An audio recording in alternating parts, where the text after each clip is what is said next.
কথায় কথায় তাসনিম জারার নামে সমালোচনা চলে, কিন্তু এই মানুষটির শিক্ষাগত যোগ্যতা আর কাজের অভিজ্ঞতা জানেন তো? তাসনিম জারার অর্জনের তালিকা বেশ সমৃদ্ধ। তার জন্ম ও বেড়ে ওঠা ঢাকা শহরে। ভিকারুন নিসানুন স্কুল অ্যান্ড কলেজ থেকে উচ্চ মাধ্যমিক পাশ করেছেন তিনি। এরপর ডাক্তারি পড়ার জন্য ভর্তি হন ঢাকা মেডিকেল কলেজে এবং সেখান থেকে কৃতিত্বের সাথে MBBS ডিগ্রি অর্জন করেন। কিন্তু তার জ্ঞানের ক্ষুধা এখানেই থেমে থাকেনি। উচ্চতর ডিগ্রির জন্য তিনি পাড়ি জমান ইংল্যান্ডের বিখ্যাত অক্সফোর্ড বিশ্ববিদ্যালয়ে। সেখানে তিনি এভিডেন্স বেসড হেলথ কেয়ার অর্থাৎ প্রমাণভিত্তিক স্বাস্থ্যসেবা বিষয়ে মাস্টার্স সম্পন্ন করেন। এই বিষয়টি থেকেই বোঝা যায় তিনি গতানুগতিক চিকিৎসার বাইরে গিয়ে তথ্য প্রমাণের উপর ভিত্তি করে স্বাস্থ্য সেবা দেওয়ার ব্যাপারে কতটা আগ্রহী। তার কর্মজীবনের শুরুটাও হয়েছিল দেশের সেরা চিকিৎসা কেন্দ্রগুলোতে। ঢাকা মেডিকেল কলেজ হাসপাতালে জুনিয়র ডাক্তার হিসেবে কাজ করার পর তিনি ঢাকার অ্যাপোলো হাসপাতালে রেসিডেন্ট মেডিকেল অফিসার হিসেবে দায়িত্ব পালন করেন।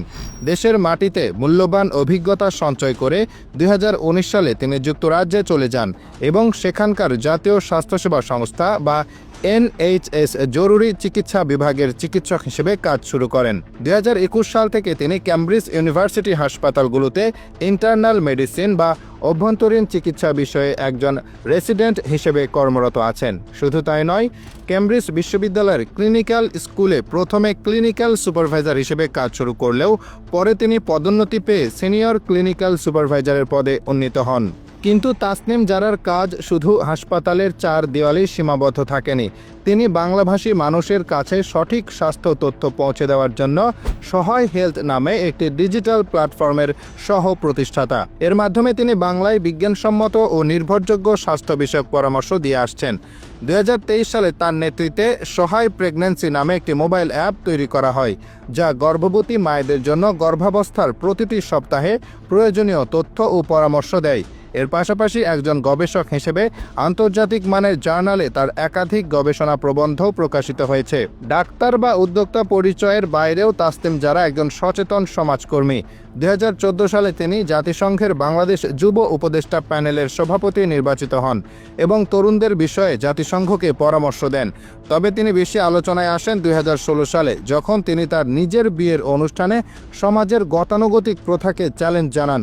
তিনি কোনো জাঁকজমকপূর্ণ পোশাক, গয়না বা মেকআপ ছাড়াই তার দাদির স্মৃতিচিহ্ন হিসেবে রেখে যাওয়া একটি সাধারণ সাদা সুতি শাড়ি পরেছিলেন। তার এই সাহসী পদক্ষেপ সামাজিক মাধ্যমে ব্যাপক আলোড়ন তোলে এবং নারীদের উপর চাপিয়ে দেওয়া সৌন্দর্য ও সাজসজ্জার সামাজিক চাপ নিয়ে নতুন করে আলোচনার জন্ম দেয়।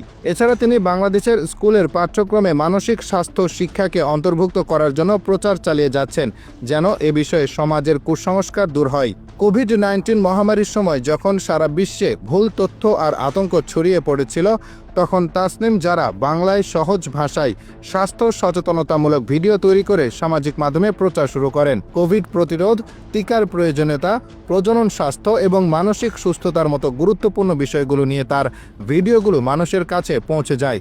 তার এই উদ্যোগ শুধু দেশেই নয়, আন্তর্জাতিক গণমাধ্যমেরও নজর কাড়ে। BBC, স্কাই নিউজের মতো বিশ্বসেরা সংবাদ মাধ্যমগুলো তার এই কাজ নিয়ে প্রতিবেদন প্রকাশ করে।